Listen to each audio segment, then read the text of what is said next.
अस्सलाम वालेकुम स्टूडेंट्स। आज जो हम टॉपिक डिस्कस करने जा रहे हैं वो है ऑक्सीडेशन स्टेट ही, लेकिन इसमें ये जो है ना टेस्ट योर सेल्फ क्वेश्चंस जो मैंने आप लोगों से शेयर किए थे, ये वो लेक्चर है जिसमें मैं इसको जो है इन सारे जो क्वेश्चंस हैं इनकी ऑक्सीडेशन स्टेट को हम आज फाइंड आउट करेंगे। और आप लोगों ने से मैंने कहा था कि आप लोगों ने जो है इसकी प्रैक्टिस करनी है, और आज आप इस लेक्चर में देखें कि आपके जो है आपने प्रैक्टिस की थी और आप लोगों ने इनको जब सॉल्व किया है तो क्या आज जो मैं इनको सॉल्व कर रही हूँ तो वो आप लोगों का और मेरा क्वेश्चंस ये मतलब इनके आंसर्स मैच कर रहे हैं या नहीं कर रहे हैं। ठीक है, मतलब आपको कॉन्सेप्ट जो है वो सही तरह से अंडरस्टैंडिंग, इस टॉपिक की अंडरस्टैंडिंग हुई है कि नहीं हुई है। ठीक है, तो हम स्टार्ट लेते हैं स्टूडेंट्स। अपनी फर्स्ट एग्जाम्पल से हम स्टार्ट करते हैं। ये आपके पास है प्लैटिनम बेस्ड कॉम्प्लेक्स है। प्लैटिनम के साथ 4 क्लोरीन लिगेंड्स लगे हुए हैं और चार्ज है कॉम्प्लेक्स के ऊपर 2 नेगेटिव। ठीक है, तो हम सबसे पहले हम इसको सॉल्व करने लगे हैं फर्स्ट एग्जांपल को। तो हमारी फर्स्ट एग्जांपल क्या है? Platinum Cl4 2 negative. तो मैंने आपको तरीका बताया था, या तो आप इसको प्लैटिनम लिख दें सिंपल, या फिर आप X लिख दें। ठीक है, तो हम X लिख लेते हैं, या प्लैटिनम में तो आदत है, वैसे मैं एज इट इज़ मेटल को ही लिखती हूँ, तो आपकी मर्ज़ी, आप इसको X भी लिख सकते हैं। ठीक है, तो प्लैटिनम इसके बाद 4 लिगेंड्स लगे हुए हैं, तो आपने क्या किया +4 और चार्ज का एनाइनिक लिगेंड है क्लोरीन, तो Cl के ऊपर -1 चार्ज होता है, तो ये -1 कर दिया इज इक्वल्स टू साइन। अब इक्वल के साइन इक्वल के बाद जो है वो यहाँ पर कम्प्लेक्स के ऊपर चार्ज है वो 2 नेगेटिव है, तो आपने क्या कर दिया यहाँ पर -2 मेंशन कर देना है। ठीक है, तो अब आपने जल्दी जल्दी इसको सॉल्व करने है, बस सिंप्लीफाई करना है। ठीक है, platinum plus minus 4 1 4 is equals to -2 और platinum is equals to -2 + 4 platinum is equals to +2। तो ये स्टूडेंट्स आपका जो प्लैटिनम के ऊपर जो चार्ज आया है या ऑक्सीडेशन स्टेट है या ऑक्सीडेशन नंबर जो है प्लैटिनम का, वो क्या निकला? +2 निकला है। ठीक है, तो ये आप चेक कर लें, आप लोगों का भी क्या +2 ही निकला है। अगर आपका +2 आ रहा है तो इसका मतलब आप लोगों को ये वाला मतलब आप लोगों की को अच्छे तरीके से टॉपिक की अंडरस्टैंडिंग हुई है। अब हम आते हैं नेक्स्ट वाली एग्जाम्पल की तरफ, सेकेंड एग्जाम्पल की तरफ आ जाते हैं। ये हमारे पास सेकेंड एग्जाम्पल क्या है? FeCl4 negative.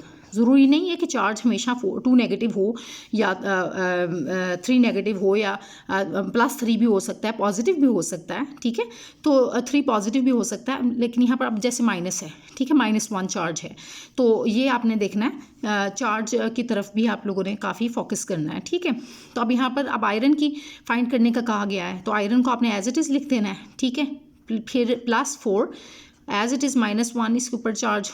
ठीक है, क्लोरीन के ऊपर का ऑक्सीडेशन नंबर जो है वो -1 होता है, तो आपने -1 लिख दिया। ठीक है, और इसके बाद जो है चार्ज ऑन द कॉम्प्लेक्स क्या इक्वल -1, तो ये क्या हो गया? Fe + -4 1 4 इज इक्वल्स टू -1, और आयरन के ऊपर जो है ये इस तरफ लेकर गए हैं आप, +4 हो गया, तो आयरन की ऑक्सीडेशन स्टेट या ऑक्सीडेशन नंबर क्या निकला?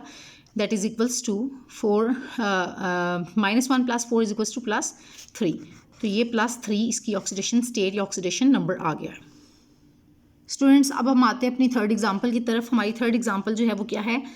निकल बेस्ड कॉम्प्लेक्स है, टेट्रा कार्बोनिल निकल। ठीक है, तो आपको पता होना चाहिए कार्बोनिल जो है वो न्यूट्रल लिगेंड है। ठीक है, इसके ऊपर चार्ज जो है वो 0 होता है, तो हम क्या करेंगे, इसको सिंपल यहाँ पर सॉल्व कर लेते हैं। ठीक है, ये आप लोगों को अगर इस तरह से पता नहीं है कि मैम हमें ये नहीं पता कि कार्बोनिल जो है न्यूट्रल लिगेंड है, तो ये स्टूडेंट्स आप लोगों को लेक्चर जो है मैंने शेयर किया हुआ है। ठीक है, तो ये आप जो है वो नेचर ऑफ लिगेंड्स वाले लेक्चर में मेरा CFT में क्रिस्टल फील्ड थ्योरी में भी मैंने ये मेंशन किया हुआ है। इसके अलावा tetrahedral and square planar complexes में भी लिगेंड्स की नेचर को मैंने एक्सप्लेन किया हुआ है, तो आप मेरे उस लेक्चर से भी जो है ये टॉपिक को अंडरस्टैंड कर सकते हैं। ठीक है, तो ये नेचर ऑफ लिगेंड आपको पता होनी चाहिए कि कौन से लिगेंड्स जो हैं वो एनाइनिक हैं, कौन से केटाइनिक हैं और कौन से न्यूट्रल लिगेंड्स हैं। ठीक है, तो कार्बोनिल जो है वो न्यूट्रल लिगेंड है, तो आपने क्या किया, सिंपल पहले तो हम कॉम्प्लेक्स लिख लेते हैं। टेट्रा कार्बोनिल निकल है, तो CO4 है, ये कॉम्प्लेक्स है आपके पास। अब आप देख रहे हैं कि इसके ऊपर चार्ज जो है ना, कॉम्प्लेक्स के ऊपर कोई चार्ज नहीं है, इसका मतलब ये इसके ऊपर चार्ज 0 है। ठीक हो गया, तो ये न्यूट्रल लिगेंड है, तो निकल 0 है। ठीक है, तो अब आपके पास क्या हो गया, आपने निकल लिख लिया एज इट इज़ +4, इस पर चार्ज 0 है, तो मतलब 0 हो गया इक्वल्स टू 0। तो इसका मतलब क्या पता चला आपको कि निकल +4 0 0 इज इक्वल्स टू 0। मतलब अब इस के अंदर जो है मेटल की ऑक्सीडेशन नंबर जो आपके पास निकली वो क्या है? 0 है। मतलब निकल किस स्टेट में है? ऑक्सीडेशन स्टेट में है या किस ऑक्सीडेशन नंबर उसका क्या है, 0 है। तो ज़रूरी नहीं है कि हमेशा हमारे पास जो है वो +2 या +3 या +1 ही होता है। वो हमारे पास ऑक्सीडेशन स्टेट या ऑक्सीडेशन नंबर मेटल का 0 भी हो सकता है, ठीक है। तो ये 3 एग्जांपल्स हमने सॉल्व किए हैं। इसी तरह हम नेक्स्ट 4, 5, 6, 7 ये सारी सॉल्व करते हैं और अपनी आपने मैच भी करते जाएं साथ साथ कि आप लोगों की वाकई में यही आप लोगों ने भी रिजल्ट मतलब इसका आंसर यही निकाला हुआ है, यही ऑक्सीडेशन स्टेट्स आपने भी फाइंड आउट की हुई हैं, ऐसे ही फाइंड की हुई हैं कि नहीं की हुई। तो स्टूडेंट्स हमारी 4th एग्जांपल जो है वो ये है, ये कॉम्प्लेक्स है आपके पास, ठीक है। इसमें अब आपने फाइंड आउट करनी है निकल की, तो आपने एज इट इज़ लिख दिया निकल, ठीक है। साइनाइड जो है वो एनायनिक लिगेंड है, -1 इसके ऊपर चार्ज होता है। आपने क्या लिखा है, ये कितने हैं, 4 हैं, पहले तो 4 लिख दिया, फिर कितना इसके ऊपर charge, -1 is equals to charge on the complex is 2 negative, तो आपने -2 यहाँ पर मेंशन कर दिया।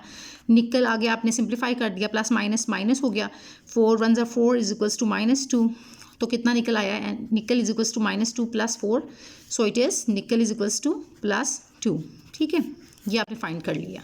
इसके बाद जो है हम अपनी 5th वाली एग्जांपल की तरफ आते हैं, ठीक है। 5th एग्जांपल हमारे पास जो है वो क्या है, ये कॉपर बेस्ड कॉम्प्लेक्स है, कॉपर बेस्ड कॉम्प्लेक्स, ठीक है। ये आपको नज़र आ रहा होगा, तो ये हम लिख लेते हैं पहले कॉपर, ये टेट्रामीन, ठीक है, ये लिगेंड लगे और साथ में सल्फेट।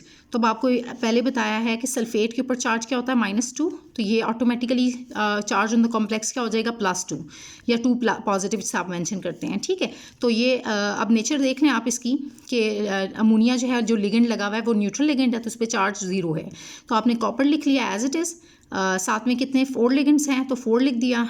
न्यूट्रल लिगेंड लगा हुआ है तो 0 charge is equals to 2 positive, ये क्या है चार्ज 2 पॉजिटिव, +2 लिखते हैं, लेकिन ये कि चार्ज बाद में लिखते हैं, नंबर पहले लिखा जाता है अक्सर, तो इसी वजह से अब उसमें कंफ्यूज नहीं होना। तो +2, तो copper plus 4 0s are 0 is equals to +2 mention किया आपने, कॉपर इज इक्वल्स टू +2। ये आपके पास कॉपर की ऑक्सीडेशन नंबर इस कम्प्लेक्स में जो है वो क्या निकली, +2 ऑक्सीडेशन स्टेट या ऑक्सीडेशन नंबर आ गया, ठीक है। इसके बाद हम अपनी 6th एग्जाम्पल को देखते हैं। 6th एग्जाम्पल पे आ जाते हैं, जो कि क्या है, ये आपके पास एक अनदर मैंने एक एग्जाम्पल ली है जिसमें आप देख रहे हैं कि यहाँ पर मैंने जो है ना सिंपल केटाइन लिया है। ज़्यादातर अभी हमने देखे हैं कम्प्लेक्स केटाइन थे, लेकिन ये एग्जांपल है जिसमें आप देख रहे हैं कि ये कम्प्लेक्स सिंपल आपके पास केटाइन है और कम्प्लेक्स एनाइन है, ठीक है। तो अब इसको हम सॉल्व करते हैं। ये K4 है, इसके बाद निकल बेस्ड कॉम्प्लेक्स है, ये भी साइनाइड 4 हैं, ठीक है। अब आप इसको कैसे सॉल्व करेंगे, तो ये आप देख लें कि पोटाशियम के ऊपर चार्ज होता है, पोटाशियम के फर्स्ट ग्रुप से बिलोंग करता है तो +1 चार्ज होता है। हैं कितने, ये 4 हैं, तो आपने इसको 4 लिख दिया, तो ये +4 हो गए, ठीक है। +4 इसके ऊपर जब चार्ज +4 हुआ तो ऑटोमेटिकली इसके ऊपर चार्ज क्या हो गया, -4, ठीक है, यानी कि 4 नेगेटिव हो गया। तो ये +4 है तो ये 4 नेगेटिव है, ठीक है। तो ओवरऑल मैंने आपको बताया कि रिजल्ट क्या होना चाहिए, 0 होना चाहिए, ठीक है। मतलब सम जो है algebraic sum it should be equals to 0, क्योंकि ये रूल्स में मैं आप लोगों को पहले ही एक्सप्लेन कर चुकी हूँ। तो ये +4 और -4 ये एक दूसरे को ख़त्म कर देंगे तो रिजल्ट क्या आ जाएगा, अलजेब्रिक सम इक्वल हो जाएगा 0 के, ठीक है। तो अब आपने नीचे जाना है, अब आपने कैसे सॉल्व करना है इसको, क्योंकि अब निकल का सॉल्व करना है, ठीक है। तो अब आपने क्या किया, निकल लिख दिया एज इट इज़, ठीक है, +4 क्योंकि 4 लिगेंड्स लगे हुए हैं और साइनाइड के ऊपर चार्ज -1 होता है, ठीक है, क्योंकि एनायनिक लिगेंड है ये, -1 इज इक्वल्स टू 4 नेगेटिव, ये आपने किया। अब यहाँ पर देखें nickel plus minus 4 1 4 is equals to -4, ठीक है। ये आप पहले ऐसे लिख लिया करें -4, ठीक है। तो ये -4 हो गया। अब निकल इज इक्वल्स टू -4, ये उस तरफ जाएगा तो क्या हो जाएगा +4, तो ऑटोमेटिकली ये किसके इक्वल आ जाएगा, निकल इज इक्वल्स टू 0। तो यहाँ पर भी आप देख रहे हैं कि निकल जो है वो किस स्टेट में है, 0 स्टेट में है, ठीक है। अब आप ये ना सोच रहे हो कहीं कि निकल जो है वो हमेशा 0 स्टेट में होता है, तो ये आप लोगों ने माइंड सेट कर लिया हो। ऐसा नहीं होता। यहाँ पर आप देख रहे हैं कि ये एग्जांपल है, ये भी निकल बेस्ड कॉम्प्लेक्स है, लेकिन इसमें निकल जो है वो +2 स्टेट में है, ठीक है। तो ये कंफ्यूज नहीं होना आपने, जस्ट माइंड में एक आप लोग तुक्का लगा लें जी, निकल का हमेशा ज़ीरो होती है ऑक्सीडेशन स्टेट। वो डिपेंड करता है कि उसके साथ किस तरह का नेचर, मतलब मेटल के साथ किस तरह के नेचर के लिगेंड्स लगे हुए हैं, एनायनिक है, कैटायनिक है, न्यूट्रल है, किस तरह की नेचर के लिगेंड लगे हैं उस पर डिपेंड करता है, ठीक है स्टूडेंट्स। तो ये ज़रूर आपने माइंड में बात रखनी है। अब हमारी लास्ट एग्जांपल है, 7th एग्जांपल, जो कि प्लैटिनम बेस्ड कॉम्प्लेक्स है। अब हम इसको सॉल्व करते हैं, इसको हम इधर ही सॉल्व कर लेते हैं। ये देखिए यहाँ पर प्लैटिनम है, ठीक है, और इसके साथ जो है दो तरह के लिगेंड्स लगे हैं, एक neutral ligand zero ammonia neutral ligand लगा हुआ है और एक एनायनिक लगा हुआ है, -1 इसके ऊपर ऑक्सीडेशन स्टेट है इसकी। तो ये क्या होगा, कैसे फाइंड करेंगे, दो ये लगे हुए हैं तो आपने 2 लिख देना है, और ये 0 ऑक्सीडेशन स्टेट है इसकी, और +4 साथ में क्लोरीन जो है वो 4 हैं, एनायनिक लिगेंड -1 आपने लिख दिया, इसकी ऑक्सीडेशन स्टेट -1 होती है, और चार्ज कॉम्प्लेक्स के ऊपर नहीं है, तो मतलब इसका equals to 0। Platinum +2 zeros are 0, ठीक है, sorry 2 zeros are 0 +4 plus minus minus, sorry it is minus, ये माइनस हो जाएगा, ये माइनस हो गया, 4 1s are 4 हो गया, इक्वल्स टू 0। तो अब यहाँ पर देखें प्लैटिनम जो है -4 है, इज इक्वल्स टू 0, और जब इस तरफ जाएगा तो ये क्या हो जाएगा, प्लैटिनम इज इक्वल्स टू +4। तो इसकी ऑक्सीडेशन स्टेट प्लैटिनम की यहाँ पर क्या निकली है, +4 निकली है, ठीक है। तो स्टूडेंट्स इस तरह से आपने ऑक्सीडेशन स्टेट जो है वो कैलकुलेट की है, और होप्स हो कि अब आपको जो है ये लेक्चर अच्छे तरीके से अंडरस्टैंड हो गया होगा। ये टर्म ऑक्सीडेशन स्टेट और ऑक्सीडेशन नंबर जो है वो आपको अच्छे तरीके से समझ आ गया होगा। और अभी भी स्टूडेंट्स अगर आपको कोई कन्फ्यूजन है इस टॉपिक से रिलेटेड तो आप ज़रूर मुझसे जो है वो शेयर करें, आप कमेंट्स करें और उसमें मुझे ज़रूर बताइएगा, ठीक है।